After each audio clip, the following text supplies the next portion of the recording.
And students are swapping their textbooks for shovels in a mission to restore sand dunes at Coney Island Creek. Brooklyn reporter Hannah Kliger takes us to the shorelines where young environmentalists are building a greener future.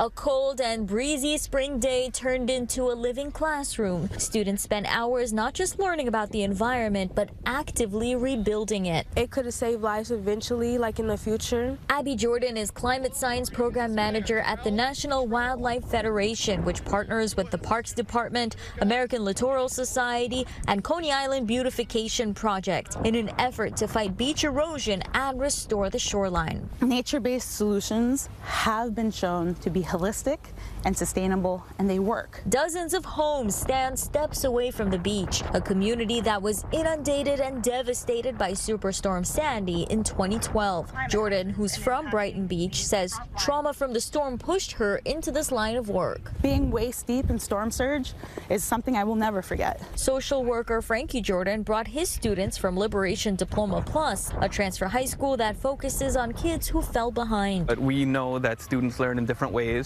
and actually getting their hands dirty is one of the best ways for students to get involved. It's basically forming a whole net, which keeps it in place, which I think is really cool. This beach sits on the banks of Coney Island Creek, considered one of the most polluted waterways in New York City. For decades, environmental activists have been pushing to designate this as a Superfund site so it can one day be eligible for a massive cleanup. The Parks Department takes care of 12% of the land area of New York City, but we need neighborhoods and our neighbors to take an interest and love and care for these places too. Leaving more than just footprints in the sand, their work is shaping a stronger and greener shoreline. In Coney Island, Hannah Kliger, CBS News, New York.